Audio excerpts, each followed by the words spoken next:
Exploramos nuevas vías de comunicación.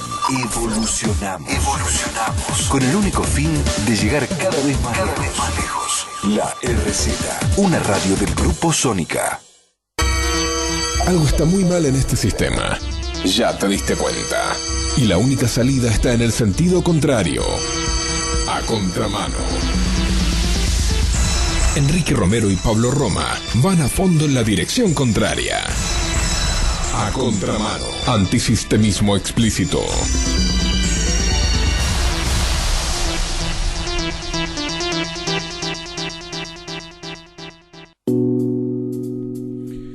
Buenas tardes, acá estamos una vez más haciendo A Contramano, este programa antisistema, porque lo nuestro es el antisistemismo explícito, así como suena nomás. Pero ¿por qué somos antisistema? A ver, la gente, todos, tenemos que levantarnos todas las mañanas, ir a laburar, eso semana tras semana, día tras día, semana tras semana, mes tras mes, año tras año, y por mucho esfuerzo que pongamos, por mucho mérito que acumulemos, por muy impecables que seamos, no es la garantía de que vamos a ser exitosos, no lo es. No es la garantía de que vamos a ganar el dinero suficiente de acuerdo al esfuerzo empeñado. No lo es. A ver, que quede claro, estoy hablando de quien hace las cosas como corresponde. A ver, el que no va a laburar y que no hace nada, no se preocupa. No, ese no. Pero el que sí hace las cosas, como el que sale todos los días a buscar un laburo, el que no lo tiene y sale a buscarlo, el que se esfuerza, el que si no tiene la posibilidad de estar laburando porque se quedó sin laburo, estudia o hace cosas o se mueve o se informa, no se queda quieto en su casa drogándose o emborrachándose o lamentándose. Quien hace las cosas como hay que hacerlas, tampoco está garantizado que va a ganar el dinero suficiente como para mantenerse a sí mismo. No está garantizado para nada. Es la incertidumbre permanente. ¿Y por qué es esto? Porque el sistema viene con trampa. Si el sistema estuviera libre de trampa, cada esfuerzo tendría su recompensa correspondiente. En la misma medida del grado de esfuerzo empeñado sería el grado de recompensa obtenido. La meritocracia, quien hace mérito obtiene el resultado. Pero en este mundo lamentablemente no es así. ¿Y por qué no es así? Porque a nosotros nos han vendido que estamos en un régimen capitalista y democrático, y es absolutamente mentira eso, es una gran mentira. Primero, el régimen que impera en el mundo, que nos venden el capitalismo como que aquel que hace el esfuerzo de trabajar va a poder acumular un capital, ese capital lo va a poder poner al servicio de la producción y eso va a generarle la riqueza necesaria. No es así. La trampa está que el sistema actualmente no debería llamarse capitalista, debería llamarse usurerista o financierista. ¿Y por qué? Y ahí es donde aparece la trampa, donde siempre aparece el tema de la usura, donde el dinero deja de ser un servicio público y pasa a ser una mercancía. En ese mismo instante aparece la trampa del sistema. Cuando el dinero nace como una deuda, esa deuda se arrastra a lo largo de todo el sistema y cada cosa que uno haga ya parte per se con una carga de deuda. Y esa carga de deuda se convierte en la espada de Damocles que termina aniquilando a cualquier intento. Eso es lo que sucede hoy en el mundo. Ese es nuestro gran problema, el sistema usurario en el que vivimos. Y todas estas cuestiones son terribles, verdaderamente son terribles, porque limitan la vida del ser humano, nos convierte a todos en frustrados, no sabemos por qué, le terminamos echando la culpa a los gobiernos, en el mejor de los casos, en el peor de los casos a nosotros mismos nos sentimos fracasados y entristecidos y limitados, coartados en nuestra libertad, porque al fin y al cabo, ¿qué es la libertad sino la capacidad de hacer lo que uno quiere?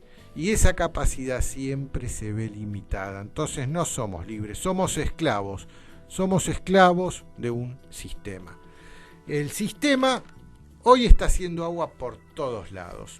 Nos bombardean las noticias de esta semana con la guerra comercial entre los Estados Unidos y China. Y yo les digo la verdad, esta guerra comercial entre Estados Unidos no es tal. Es una puesta en escena, es una gran pantomima.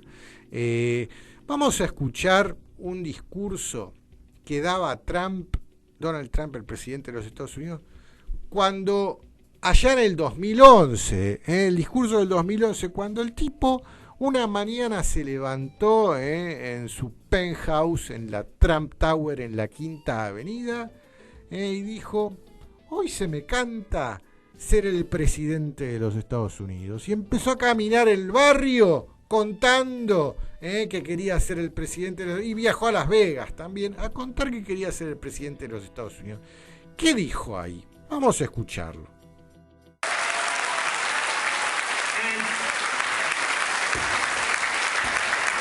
When I see what OPEC is doing to us, when I see what China is doing, I'll give you a little China story also. China, I said the other day, very, very hard to buy anything outside of China. Oh, certain other countries also, but China's, the one. And I said, somebody said, well, what would you do? What can you do? So easy. I drop a 25% tax on China. And I said to somebody that it's really the messenger. The messenger is important. I could have one man say, we're going to tax you 25%. And I could say another, listen, you motherfuckers, we're going to tax you 25%. Bueno, a ver, como esto es radio, no es televisión, si fuera televisión vendría con los subtítulos, ¿no? Pero les cuento lo que dijo. Bueno, hablaba de la Organización Mundial de Comercio y de China, y contaba cómo iba él a arreglar la cosa con China. Muy fácil, le va a poner un arancel del 25% a las importaciones chinas.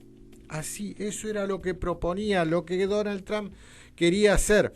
Y después decía, una cosa es ir a los chinos y decirles, y bueno, y les pongo un arancel del 25%, lo estoy imitando a él, el 25%.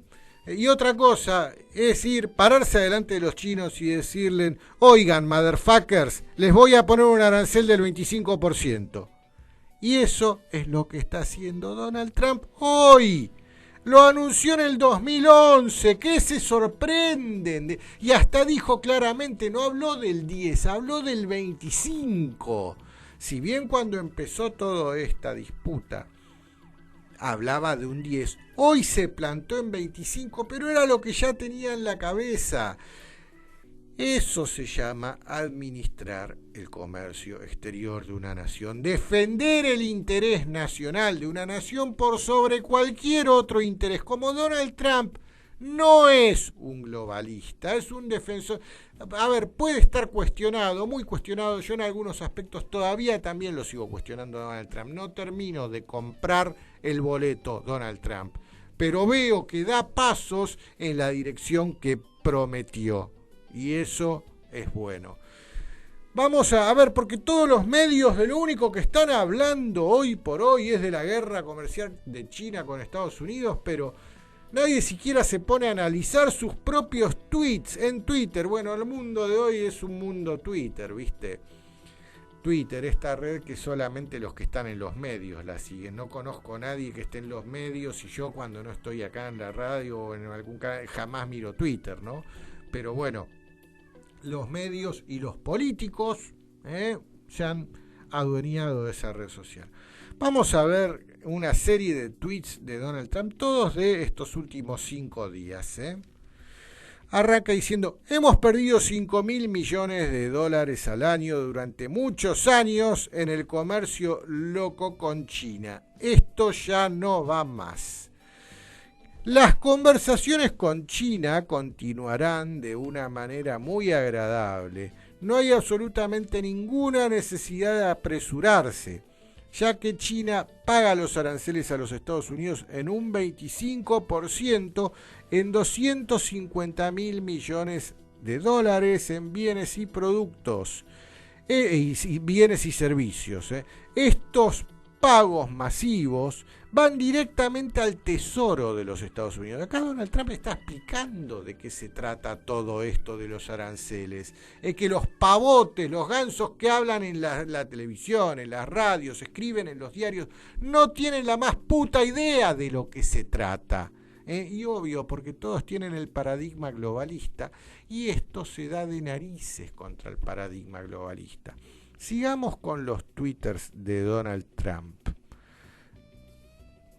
Estoy buscándolo en la computadora. Bueno, el proceso ha comenzado a colocar aranceles adicionales al 25% sobre los 325.000 millones de dólares que tenemos. Espera que acá. Sobre los 325.000 millones de dólares restantes.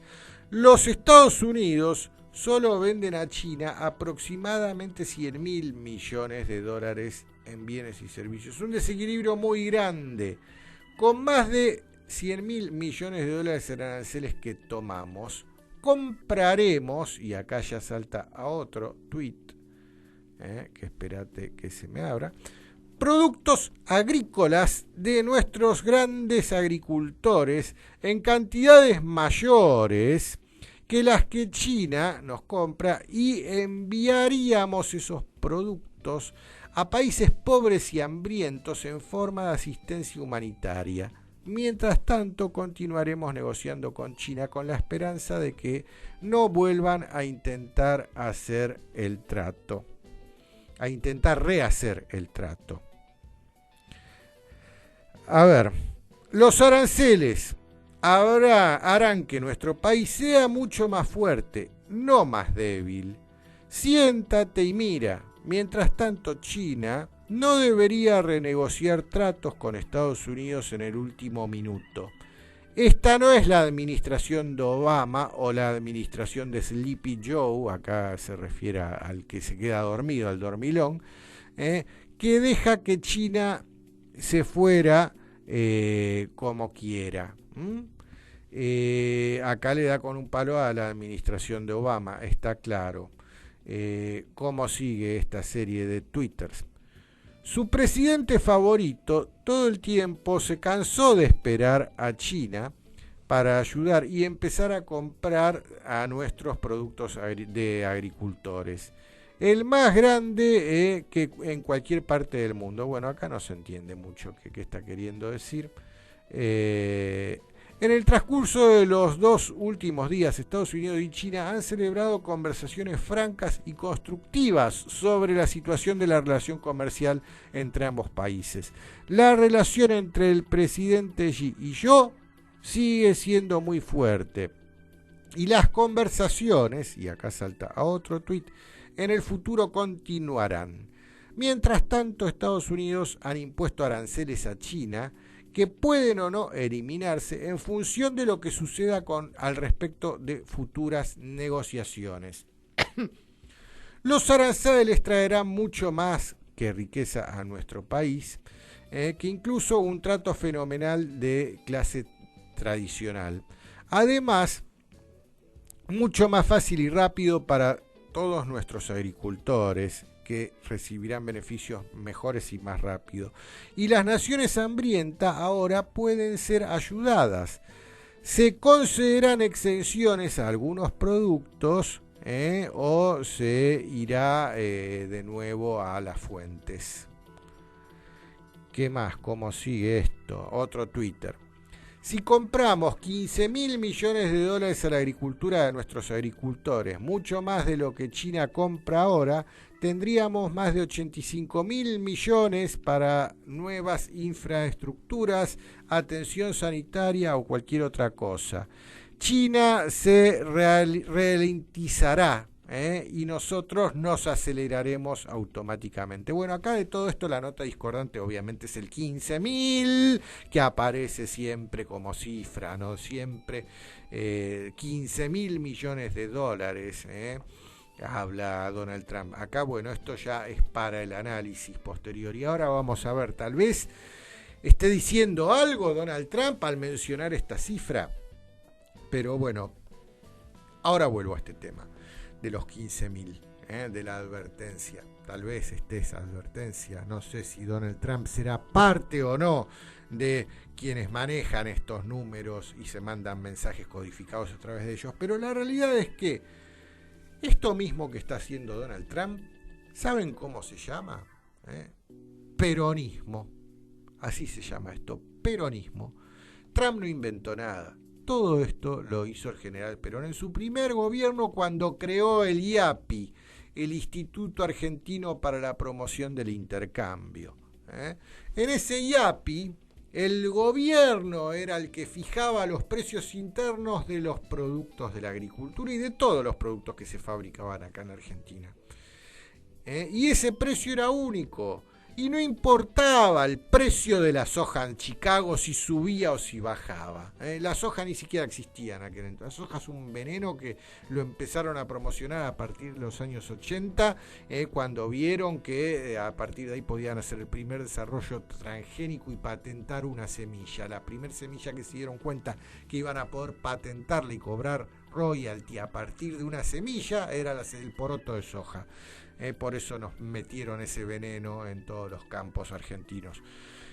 A tal punto llega el envenenamiento de la Argentina, que es un tándem, es la soja transgénica, que la llaman soja RR, que quiere decir Roundup Ready, son todas patentes, ¿no? Y el Roundup es el glifosato de Monsanto.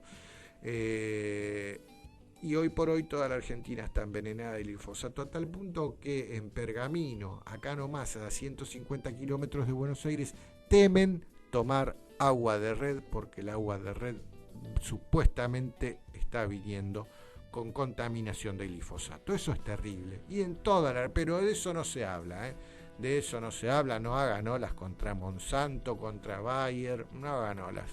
No hablemos de eso. Pero bueno, lo que hacía el gobierno del general Perón con el IAPI era fijar el precio de un grano, hoy sería la soja, en cuanto, no sé, pongan ustedes el número que se les ocurra, y ese precio el gobierno compra ese grano al agricultor. Y después el gobierno se encarga de exportarlo al precio que sea, al precio que pague la cotización internacional. Si es alto, es alto, si es bajo, es bajo, pero es el gobierno el que absorbe esa suba o esa baja. Acá reinaría la estabilidad de precios si se hiciera eso, pero bueno, nada, como el cuento que nos vendieron es la apertura hacia los mercados y la globalización, siempre dependemos de un precio que está manipulado. Y en ese mismo discurso que Donald Trump dio en el año 2011 en Las Vegas, que acá es lo que les hice escuchar recién, en una parte también habla de las manipulaciones de los precios internacionales de los productos, de lo que se llama materias primas, que en realidad no sé por qué miércoles decidieron llamarlos commodities, pero bueno, para mí siguen siendo. Yo cuando estudié a lo que hoy se llama commodities, se lo llamaba materias primas. Bueno, esos precios están manipulados. El precio de la soja en Chicago. ¿Por qué se creen que se disparó de tal manera? ¿Por qué? Porque era el patentable. Querían hacer el negocio, querían que todo el mundo sembrara eso. ¿Por qué? Porque era lo que más guita les iba a dejar. Después ya cuando caíste, alpiste, y ahora empezó a bajar. Y por eso en la era de Cristina, que tanto se lo refriegan por la cara, la soja estaba a 600 y hoy está a 300 y va a seguir bajando la soja. Porque ya está, ya compraste, ya pagaste el royalty ya está, ahora ya envenenaste tu campo, ahora jodete, más que nada es eso. Pero bueno, ¿cómo sigue esto de la guerra comercial? Donald Trump decía que está todo manipulado, hasta las monedas, también lo decía Trump en el 2011, están manipuladas, las cotizaciones de las monedas, obvio que están manipuladas, más que nada, es lo primero, la tasa LIBOR, la cotización del oro, todo está manipulado hoy. ¿Y desde dónde manipulan? Las monedas, las tasas y el oro. Desde Londres, desde la City de Londres, no desde Estados Unidos.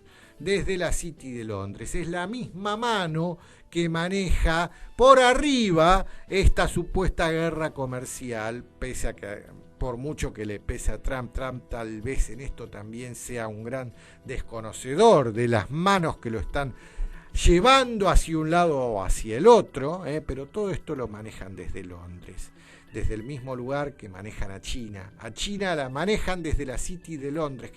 No los ingleses, no son los ingleses, no es el Reino Unido, es la City de Londres. La City de Londres tiene un estatus especial, es un país aparte. La reina de Inglaterra, cuando llega al límite de la milla cuadrada, lo que se llama the mile, se tiene que bajar del carruaje y pedirle permiso al Lord Mayor de la City de Londres para ingresar, y él la autoriza.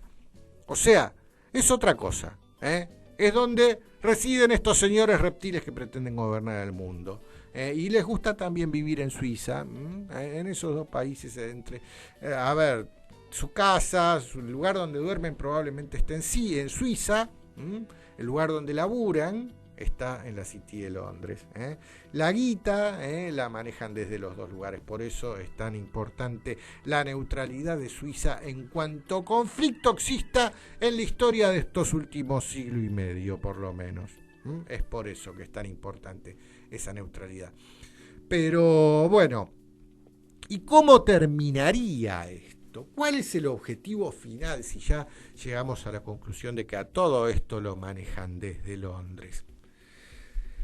China posee la MOAB, B larga, Moab, Mother of All Bombs, así llamaban a esas bombas que desarrollaron los Estados Unidos y que pretendían arrojarlas sobre Siria, la madre de todo. Bueno, no, la madre de todas las bombas la tiene China. Y es la cantidad de bonos del Tesoro norteamericano que posee. Y acá viene cómo termina todo este cuento de la guerra comercial entre Estados Unidos y China que hoy estamos viviendo. Lo que buscan es que China se desprenda del atesoramiento que tiene, porque hasta ahora lo tiene atesorado, lo guarda y no hace nada con ello. Bonos del Tesoro norteamericano. China posee el 20% de la totalidad de bonos del Tesoro norteamericanos que andan dando vueltas por todo el mundo. Si a esto le sumamos a Rusia también, que está muy de la mano entre China y Rusia en las cosas que pretenden hacer. Si a esto le sumamos que Rusia posee el 10% de los bonos del Tesoro norteamericano, ambos dan el 30%. Si se ponen de acuerdo y van a Washington a golpear la puerta y decir venimos a cobrar nuestra deuda, porque el tenedor de un bono es un acreedor, es alguien que tiene le reclama una deuda al emisor de ese bono. El Tesoro de los Estados Unidos es el Estado norteamericano, no es la Reserva Federal, es el Estado norteamericano. Recordemos cómo es la génesis del dólar. El dólar lo emite la Reserva Federal, que es un banco privado, y se lo entrega al Departamento del Tesoro norteamericano a cambio del famoso bono del Tesoro norteamericano. Ese bono del Tesoro norteamericano ya per se promete pagar un interés, o sea que el dólar nació como una deuda. Ese bono del Tesoro norteamericano se lo queda al Banco de la Reserva Federal, banco privado, repito, que tiene dueños, y los dueños son los que hacen la ganancia de cobrar ese interés del bono, pero ese bono lo comercializan en todo el mundo. Y quienes lo compran son, por ejemplo, los chinos, los rusos. Acá en la Argentina también han comprado deuda norteamericana como manera de reservas. Nuestras reservas, que hasta hablan tanto de las reservas, no, en nuestras reservas en muchos casos son bonos del Tesoro norteamericano también, no son dólares. Bueno, todo eso es lo que comercializa el Banco de la Reserva Federal. Pero si los chinos y los rusos de la mano van con sus bonos del Tesoro norteamericano a cobrar en la puerta del Tesoro norteamericano, Estados Unidos va a la quiebra, derecho, va al default. ¿Por qué? Porque Estados Unidos ya está en default, porque la cantidad de bonos que ha emitido no los puede pagar. Lo que pasa es que nadie se los reclama. En Times Square hay un contador gigante, es una pantalla con un número, con muchos ceros, y que el número final corre a una velocidad tan grande que va creciendo. Ese es el contador de la deuda norteamericana. Times Square queda en Nueva York. Ese contador de la deuda norteamericana crece de un modo exponencial, o sea que la deuda norteamericana es impagable. Como nadie se la reclama, Estados Unidos no está en default, pero el día que alguien venga a reclamarle la deuda, Estados Unidos va a caer en default. Ese día va a ser el día que China y Rusia se pongan de acuerdo con esto de la guerra comercial entre Estados Unidos y China. O sea, Trump lleva contra la pared a los chinos con los aranceles, y los chinos van a terminar tirando esta madre de todas las bombas en toda la plaza financiera global. ¿Y eso qué sucedería con el default de los Estados Unidos? Y obviamente el final del dólar norteamericano. Y a mi entender, lo que buscan estos reptiles, que desde la City de Londres manejan el mundo, es casualmente eso. Todo esto va a concordar, solo es un movimiento de pinzas, va a concordar también con el Brexit, que el Brexit per se va a destruir a la Unión Europea y va a destruir al euro, y esto que va a destruir al dólar, y ahí sí vamos a tener el reseteo tan hablado del sistema financiero internacional, pero lamentablemente controlado desde la City de Londres. Y nada bueno puede venir para el mundo desde la City de Londres, está claro. Va a haber que darse cuenta de esto. Yo no sé hasta qué punto Donald Trump tiene conciencia de cómo termina esta guerra comercial, porque está muy bien lo que está haciendo de defender el interés nacional de los estadounidenses, hasta lo que propone, que con el dinero que va a ingresar de los aranceles que le ponen a China, él va a salir a comprarle a los granjeros norteamericanos su producción. ¿Y qué va a hacer el gobierno de los Estados Unidos con eso, que es excedente totalmente, porque excede a lo que tiene capacidad de consumo interno de los Estados Unidos? Si quiere, sale a regalarlo por el mundo a quien tenga hambre y a quien lo necesite. Eso fue más o menos lo que hizo la Argentina durante la post-Segunda Guerra Mundial. Fue exactamente eso, salir a regalarle al mundo comida, porque la Argentina, durante el gobierno de Perón, le ha regalado comida a España, a Francia, a Alemania, a Italia, a todos países europeos, a Inglaterra misma, y que Inglaterra a la hora de pagar declaró la inconvertibilidad de la libra. Bueno, a todos esos la Argentina le regalaba la comida. Donald Trump hoy también está proponiendo una cosa similar.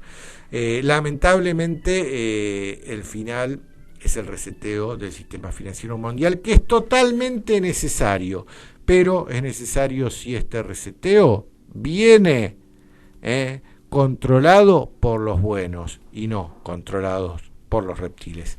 Bueno, todo esto es lo que tendríamos que ver en los próximos meses. Yo creo que el 2019 es el año de la definición final de todo esto. Si te diste cuenta que todo está cada vez peor, es porque la dirección correcta es A Contramano.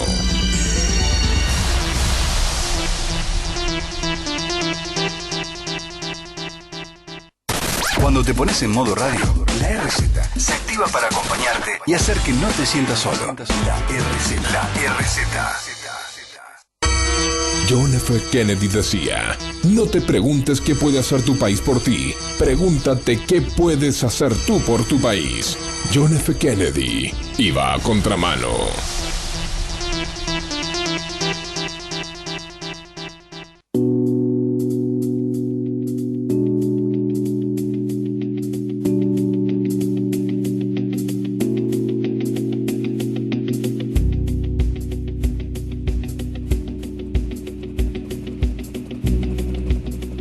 Vamos. Bueno, el bloque anterior hablamos de lo que era el panorama internacional. Ahora vamos a hablar un poco de lo que es el panorama nacional y que la cosa está cada vez peor acá. Yo les hablaba de la trampa con la que viene este sistema y el sistema viene cada vez con más trampa. Miren, noticias que van surgiendo de un picadito, voy a hacer de varios medios internacionales. Argentina al top del ranking de los países más miserables en la actualidad.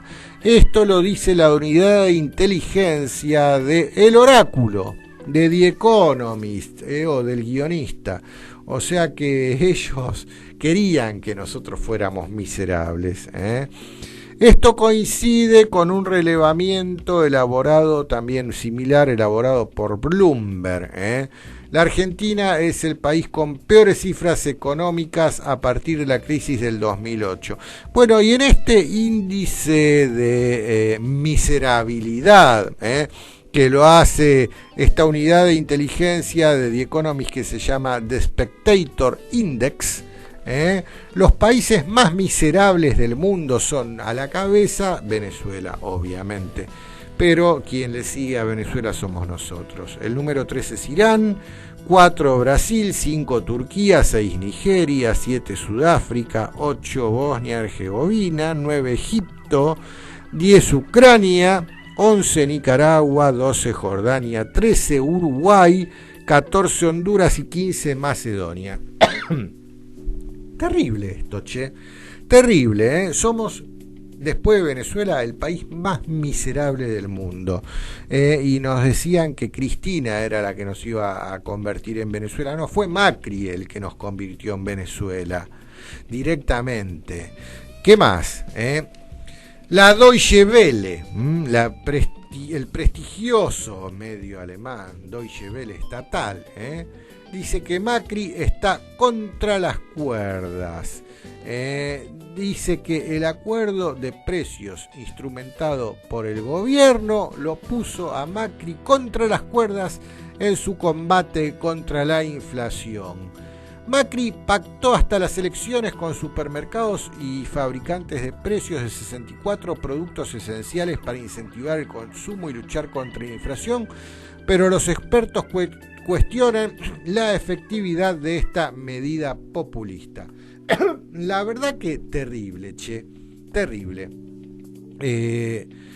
Esto de los precios cuidados, que fueron medidas que instauró Moreno, para que te salga bien, tenés que entender el paradigma de la defensa del interés nacional. Pero en este gobierno, como no entienden ese paradigma, no les puede salir bien de ninguna manera este tema. Por eso la Deutsche Welle dice que los argentinos se entusiasman poco con acuerdos de precios porque ya ha ocurrido en otros gobiernos y que el pánico de Macri es perder las elecciones. Esto lo dice la Deutsche Welle. Más medios internacionales, el Washington Post y el New York Times aseguran que la incertidumbre económica empuja a muchos argentinos a irse a vivir a Europa. Acá estoy replicando una levantada de estas dos notas que hace Infobae. Los dos diarios más leídos de Estados Unidos hicieron referencia a la situación económica del país y la comparan con la hiperinflación y el estallido social del 2001. A ver, y de vuelta, es lo que dice Guillermo Moreno. Esta crisis actual es la sumatoria de la crisis del 2001 más la crisis del 89. Es terrible la que se nos viene, es terrible. Pero bueno, nada. Acá Mercedes me trae agua. Muchas gracias, Mercedes. ¿Qué sería de mí si no estuviera Mercedes controlando todo desde el otro lado de la pecera? Eso mismo. Buah. ¿Qué decían The Washington Post y el New York Times? Replican este artículo que habla de la incertidumbre económica de la Argentina empuja a los jóvenes a buscar oportunidades en Europa y la situación actual en el país comparada con la hiperinflación del 89 y del 90 es lo que provoca esto, la salida de los jóvenes. Y yo recuerdo en el año 89 y en el 2001, gente de mi generación se iba del país porque no tenía oportunidad de trabajar. Y ahora mismo, en esta crisis, veo jóvenes que están en sus 30 que también se están yendo. La verdad, yo nunca aprobé al que se va del país, nunca lo aprobé. Me parece un gesto sumamente egoísta. Entenderlo lo entiendo, pero no lo apruebo. No lo apruebo. Yo entiendo a la familia que tiene que darle de comer a sus hijos y si acá no tiene laburo se tiene que ir a buscarlo afuera. Lo entiendo, pero no lo apruebo. Cuando yo en los 90, en los 80 estaba desempleado y veía como los que estaban alrededor mío también se iban del país, yo elegí quedarme en mi país y seguir peleándola por mi país. Y lo mismo esto que veo de los venezolanos acá, que los entiendo a todos, pero estar acá tirando piedras desde Buenos Aires hacia Caracas, no. Quédate en Caracas y tira las piedras en Caracas y defiende a tu país. No vengas a lo mismo. Yo no apruebo a los argentinos que viviendo desde Miami putean desde las redes sociales. No los apruebo. Quédate acá y sufrila y putea. Acá tenés derecho. Pero si te fuiste a Miami o a Madrid, no tenés derecho a andar y peor aún, el derecho a voto es solo para los que están en el país. Eso de votar desde la embajada en Madrid o del consulado, no debería existir. Porque encima votan por el que nos va a gobernar a nosotros, no a ellos.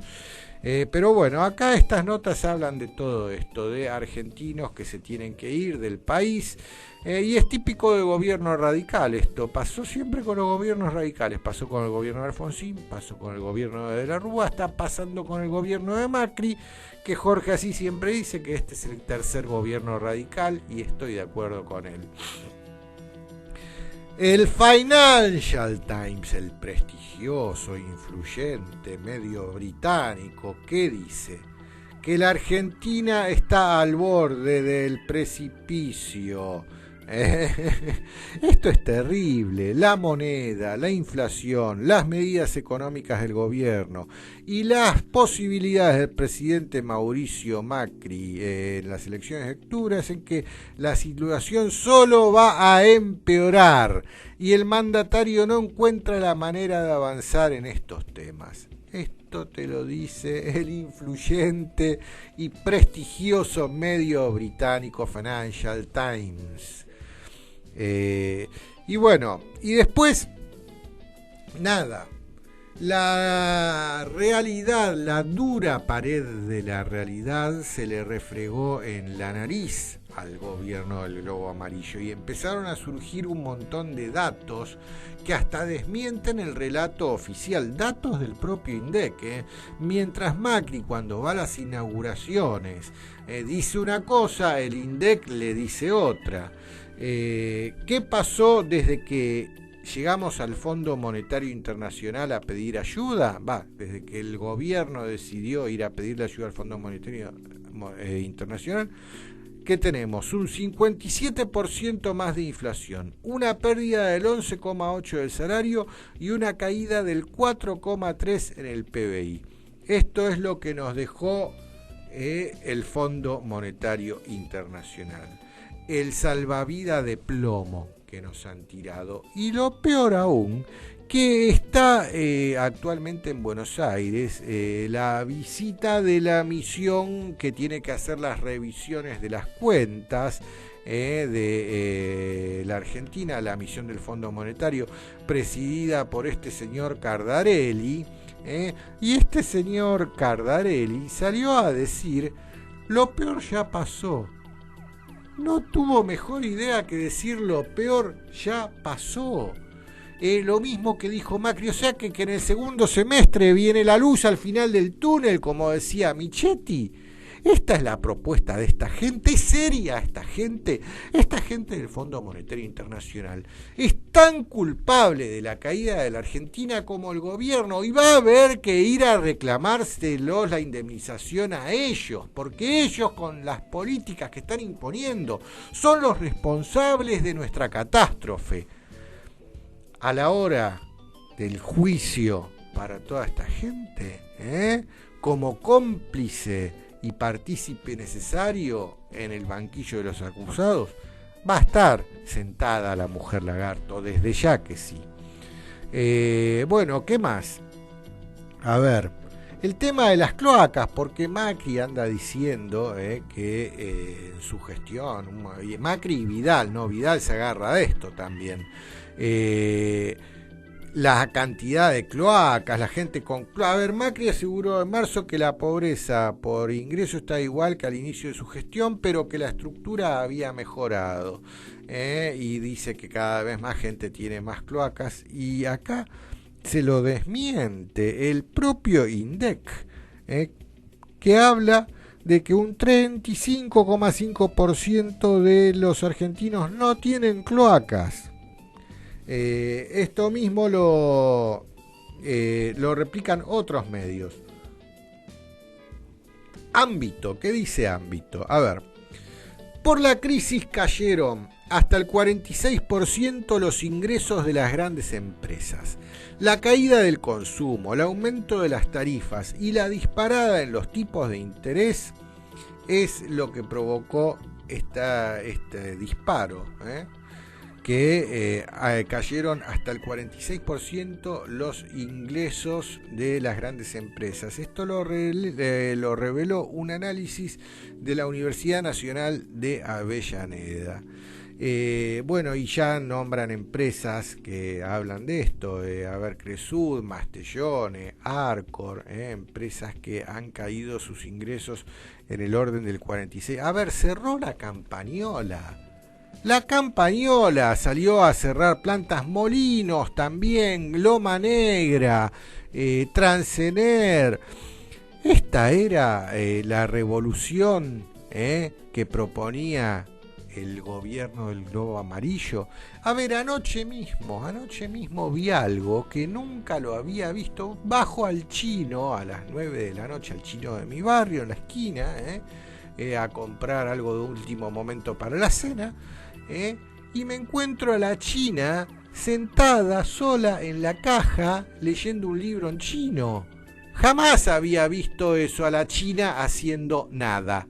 Jamás lo había visto, y más a esa hora, a las 9 de la noche. Lo habitual en ese supermercado chino es cola en la caja de gente, cola y cola. Y gente que sale a comprar. Ahora ya ni siquiera eso, la gente ni va al supermercado. ¿Por qué? Porque no hay un mango. Vas a cenar a lugares donde antes, si no era con reserva, olvídate, y están vacíos y encontrás mesa. Vas a los espectáculos y están vacíos, no venden entradas. Lo que ha hecho este gobierno es parar la rueda virtuosa de la economía, pararla como metiéndole un palo en la rueda así, y que se clava de golpe. Eso es lo que ha hecho este gobierno. ¿Qué más? A ver, bueno, El INDEC desmintiendo al gobierno de Macri, el propio INDEC del gobierno de Macri, el INDEC transparente. A mí me llamó mucho la atención que entre esos supuestos 10 puntos que propone Macri para salvar al país y consensuar con todos los opositores, uno de esos 10, el noveno, era tener estadísticas transparentes. O sea, no las teníamos. Yo le compré a Macri la versión de que con Cristina el INDEC era trucho y desde que llegó él, el INDEC es transparente. Ahora parecería que no es transparente. Y bueno, sí, parecería, que esto es así. ¿Qué más? A ver. Bueno, desde el gobierno salieron a cuestionar los datos del INDEC, ¿no? Cambiemos vende la versión de que amplió la red de cloacas y aguas. Toda esta discusión con el INDEC salió a partir del tema de la red de cloacas y agua, pero bueno, desde el Lobo Amarillo desmienten al INDEC, o sea, el Lobo Amarillo desmiente a un propio organismo del Lobo Amarillo. Y todo esto, como frutilla del postre, el FMI salió a decir que no piensa renegociar con la Argentina el esquema de pago de la deuda. Un vocero del FMI dijo que se seguirá aplicando el actual programa y que no está en los planes renegociar los pagos. Esto lo dijo Jerry Rice, que es el vocero del FMI. A ver, el FMI va a caer de la misma manera que está cayendo la Argentina. La mujer lagarto va a terminar en cana, cosa que no pudieron hacer los franceses, meterla en cana, pese a que tiene condena, por chorra, por mala administración cuando era ministra de Economía de Francia, y en Francia está condenada.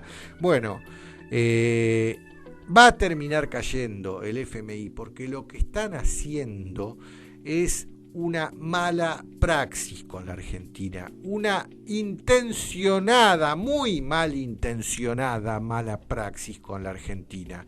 Y esta mala praxis la van a tener que pagar institucionalmente y personalmente cada uno de los directivos.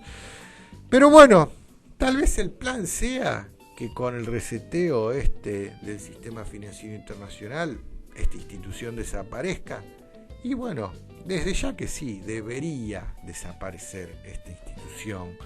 Con el reseteo del sistema también el Banco Mundial debería desaparecer.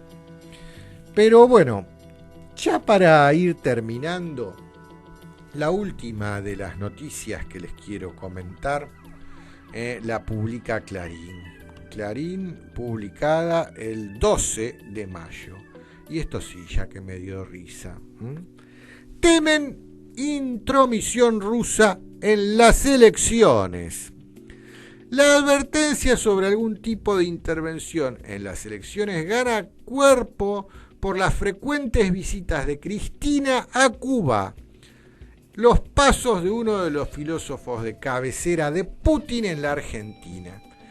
Y acá en esta nota ridícula y estúpida, terriblemente ignorante, escrita por Ignacio Zuleta, habla de la visita de Alexander Dugin acá a la Argentina, que fue una visita que realizó hace 15 días. Y bueno, Alexander Dugin es un hombre muy próximo a Vladimir Putin. Es un asesor es un filósofo muy reconocido y bastante influyente en lo que hace a la asesoría que recibe Vladimir Putin.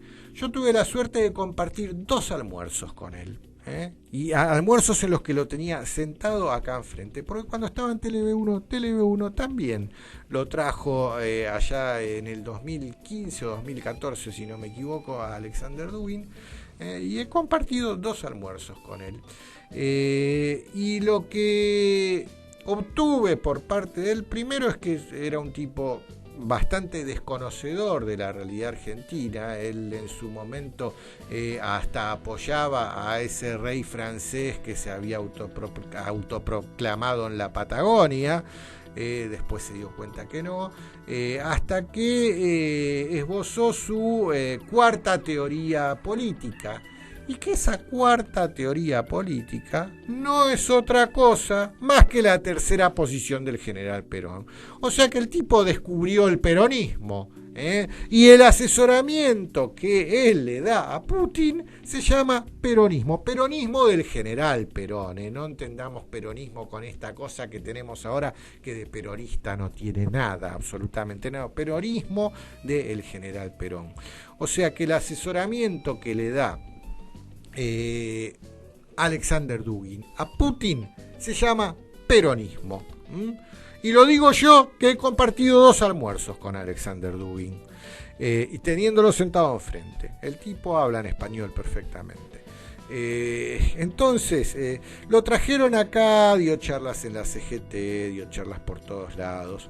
Pero bueno, entonces a lo que le temen ahora en el gobierno no es a una injerencia rusa, le temen al peronismo, a eso le teme el gobierno. Y acá, bueno, hablan de un supuesto hackeo en las elecciones, manejado desde Rusia, igual que se hizo en Washington, y que eso lo puso todo esto lo dice sin que se le mueva un pelo Ignacio Zuleta, como lo hizo en Washington, y por eso ganó Trump. Cosa que está demostrado ya en la justicia estadounidense, que no hubo tal injerencia rusa, que no existió, pero a ver, en los medios todavía insisten que sí, porque no les conviene aceptar que no. No hubo injerencia rusa en las elecciones estadounidenses. Trump llegó al poder en Estados Unidos porque lo votaron los estadounidenses, el estadounidense del Estados Unidos profundo, no el progresista de las grandes ciudades. Ese lo votó a Donald Trump y ese lo sigue apoyando, y no existió injerencia rusa. Y hablan de empresas como Cambridge, en esta nota, ¿no? de empresas como Cambridge Analytica, que también fue parte de la pata rusa. Una mezcla hacen acá en esta nota, y entonces ahora dicen que como Cristina está yendo mucho a Cuba y como vino Alexander Dugin, va a haber en esta elección una injerencia rusa. A ver, en esta elección, si hay algún tipo de fraude, espero que no, va a tener que ver con las empresas, que todavía no está definido cuál va a ser, pero las que se barajan son Indra y Starmatic. Ambas empresas están relacionadas con fraudes electorales que hubieron en Venezuela y ahora en España, porque lo que acaba de suceder en España, lo que están llamando el pucherazo, y eso lo voy a hablar otro día, acá ya se me acabó el tiempo, fue un fraude electoral hecho a la medida de las necesidades de Pedro Sánchez, porque no puede ser que todos los candidatos obtuvieron como cifra final de votos un número múltiplo de 3. Eso, estadísticamente, la posibilidad que existe es del 0,00 y no sé cuánto %. O sea que es un algoritmo el resultado final de las elecciones de España, y eso se llama fraude. O sea que si va a haber fraude acá, va a ser por algún algoritmo que va a meter el sistema de conteo. Espero que eso no suceda. Y espero que no sean elegidas las empresas que ya están cuestionadas por elecciones en Venezuela y en España. Pero bueno, nada, ya se me fue el tiempo de este martes con A Contramano. Hoy estuve solo, espero para la próxima semana que me estén acompañando los amigos rosarinos que tienen postergado su viaje a Buenos Aires por cuestiones personales, pero probablemente para la semana que viene estén aquí. Así que les agradezco a todos ustedes porque siempre me apoyan y me acompañan. Le agradezco a Mercedes también, que me está haciendo signos para que ya se nos fue la hora.